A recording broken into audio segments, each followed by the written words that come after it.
Parshas Bo deals with the mitzvah of Kiddush HaChodesh. The mitzvah of HaChodesh Lechem ROSH CHODESH. That this month will be the first month of the month of the year. We know that in the Torah we have numbers. It wasn't until later on in Bavel that we have other names. But biblically speaking, we have numbers, and that's why to remember the mitzvah of Yetzias Mitzrayim, to remember the mitzvah of the Exodus from Egypt, we go ahead and we say, oh, it's the 6 months. 6 months from what? From Nisan. What happened in the first month? The Jews left Mitzrayim. So it's part of the mitzvah of the biblical mitzvah of Zechiras Yetzias Mitzrayim, the mitzvah remembering Yetzias Mitzrayim.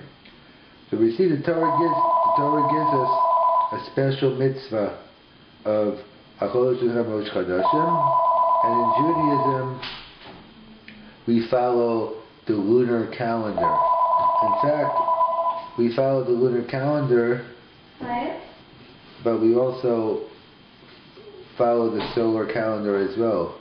We follow the lunar calendar with the solar correction. In other words, other religions, some follow the lunar calendar completely, only, exclusively, and therefore they're not going to have any seasons. So let's say Ramadan, for instance, that could happen in the summer, spring, summer, fall, because if you go by a lunar calendar, which is 383 days, 354 days, and a solar calendar is 365 and change, so therefore you'll end up losing those days every year, and eventually it will come out at different times of the seasons.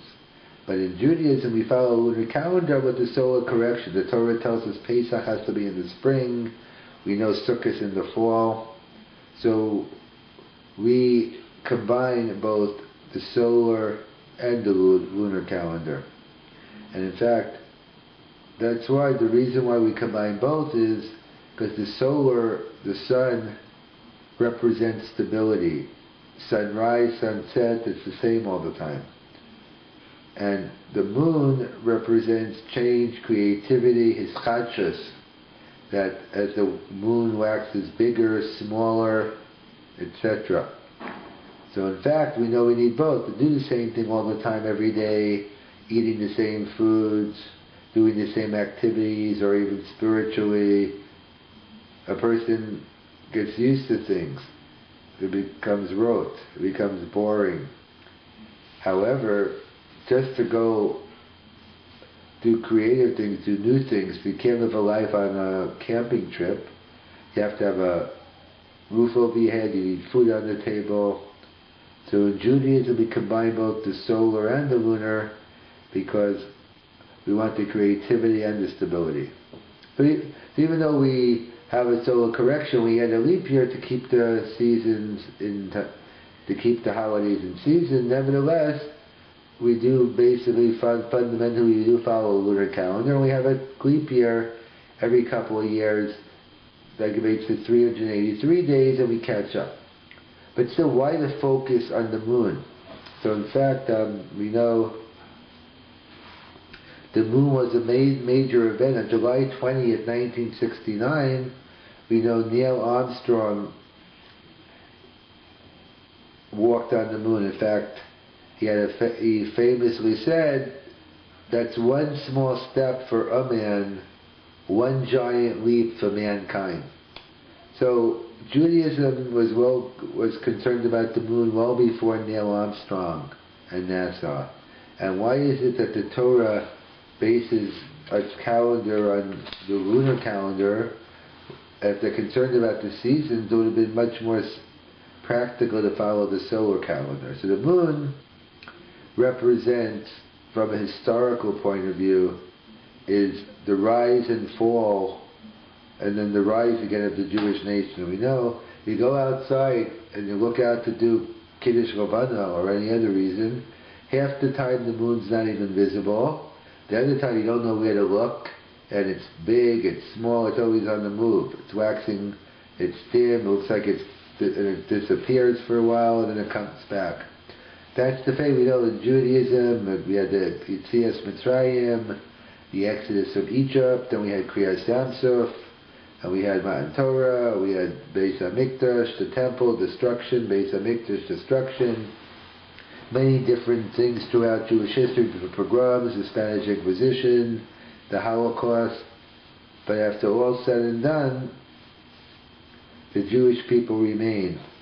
And that's why I think, as the Gemara tells us, the Chazal tell us that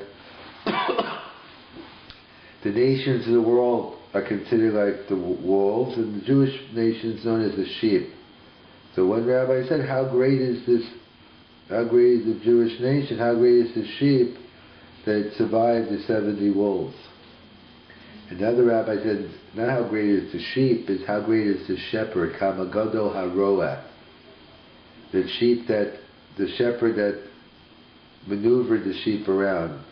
And that's what the moon represents. It's the rise and fall.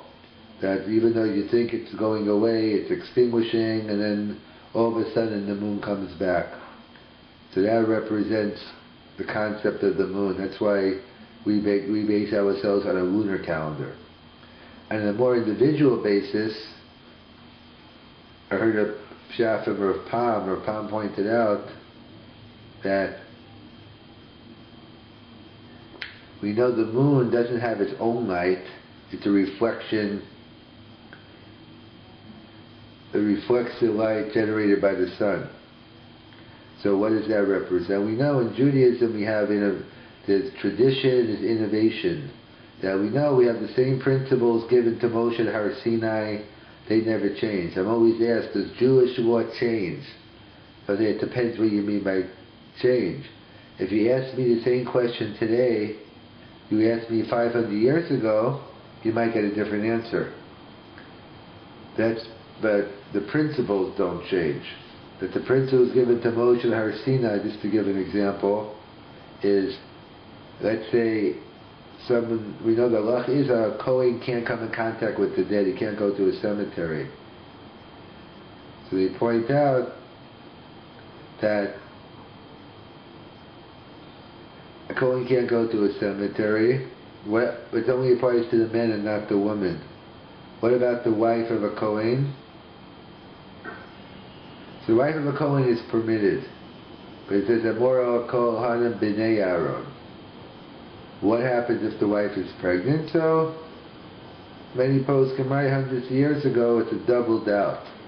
Maybe it's a boy, maybe it's a girl. Even if it's a boy, maybe it won't live to fruition. So it's a double doubt, sveka.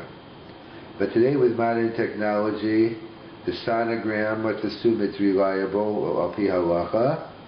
So then perhaps there's only one doubt, and maybe perhaps the answer will be different. But the point being is we have innovation, so we have to take the principles and apply it to every generation. And that's what the moon represents, the ability of the Torah to reflect on all generations. The principles are always there, just like the moon reflects off the sun.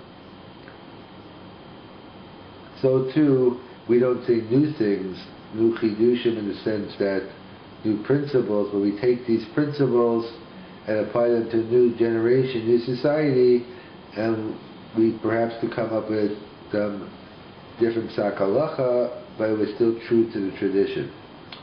And thirdly, they point out perhaps another one that they point out in the Torah. It says on the fourth day of creation, it talks about the moon, the ma'oros hagedolim, the great luminaries.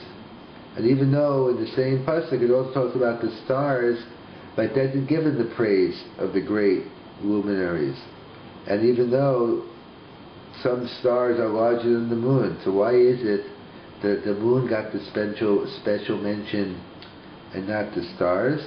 So I've seen some suggest that perhaps it's not the size or the relative size that determines someone's worth. It doesn't make a difference how rich you are, how many pounds you can bench press. It's it's the amount you shine on others. It's the amount you give over to other people. It's not what you necessarily have. Inherent blessings definitely help, but it's the greatness of the moon is not that it's the biggest, not that it's the best, but the stars, because they're far away, aren't going to have the light, but the moon is able to, even in the dark, or that's what it's out, in the dark, shed light. In fact, that's one of the reasons also they say the moon is reflective of Bnei Yisrael, that even in the darkness, the light still shines. So we see, based on the mitzvah, ROSH CHODESH, Rashi points out, really should have been the first mitzvah given in the Torah. But first God wanted to establish that He created the world, the whole world belongs to Him, and then now we begin with the first mitzvah given to the Jewish people. We begin with the ROSH CHODESH, the mitzvah of Kiddush HaChodesh. That's the importance of the moon in Jewish thought, both from a historical point of view as well as an individual point of view.